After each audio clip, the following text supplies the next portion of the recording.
Magandang araw! Welcome to my channel. So ngayon pupunta ulit tayo sa garden ni Papa. Mamimitas tayo ng mga sari-saring gulay. At meron nga pala nag-order sa kanya ng panglaing. Medyo marami-rami kaya tara, samahan niyo ako.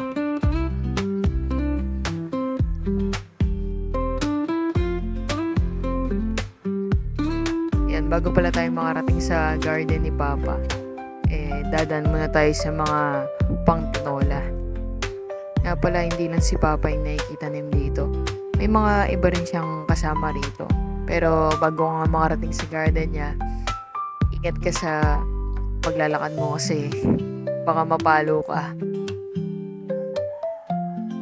Ngayon naman daan tayo sa mini gate niya. Parang secret garden yung datingan no?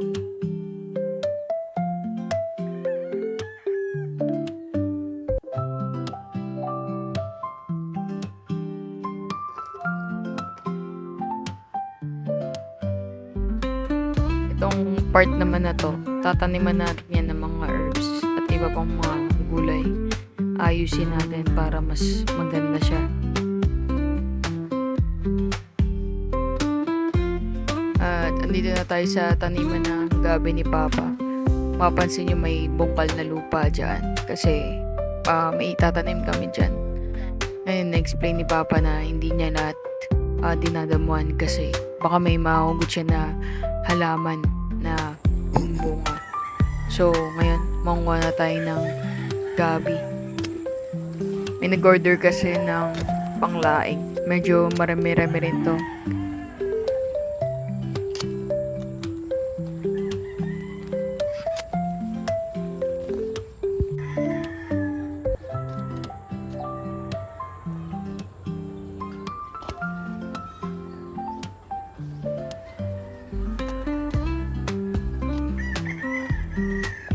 Alam nyo ba na marami palang benepisyo itong pagkain ng gabi?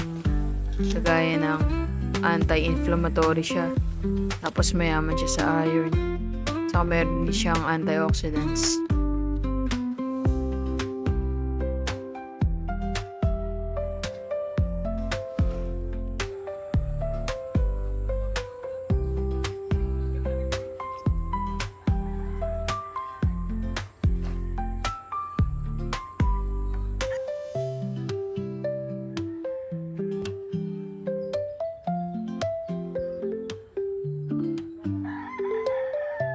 Yan, tapos si Papa mag-harvest ng gabi.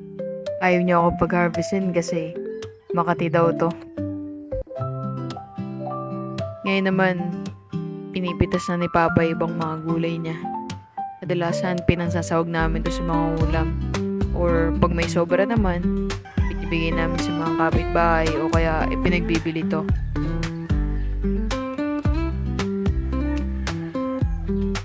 Ito yung sinasabi ko sa inyo na parte na tataniman natin ng mga herbs. Pero sa ngayon, dadamuan muna ni Papa para mas malinis siya.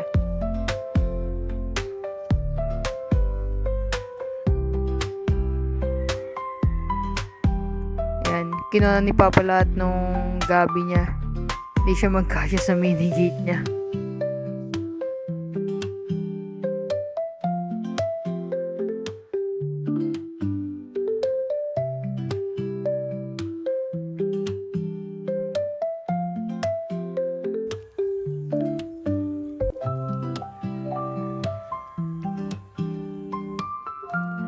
After nga matalian lahat ng mga gabi, ay di muna natin to ibibigay sa nag-order. Ipapatuyo muna to sa araw ng mga ilang araw pa.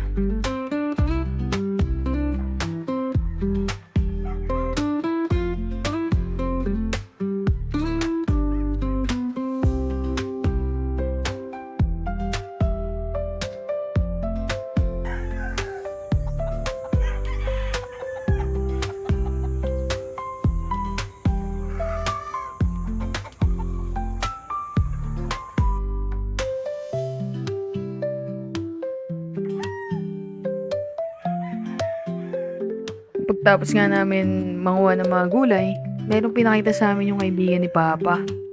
Nakahuli daw siya ng bayawak.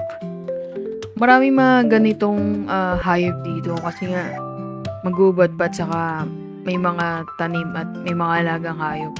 Pero papakawalan din na sa malayo para hindi na makakain ng mga alagang hayop dito. At ito naman yung na-harvest natin ngayong araw. Siguro ipagbibili na lang 'to ni papa. Maraming salamat ulit sa pagsama sa aking channel. Huwag kalimutan mag-like, subscribe, and comment. Maraming salamat. Bye!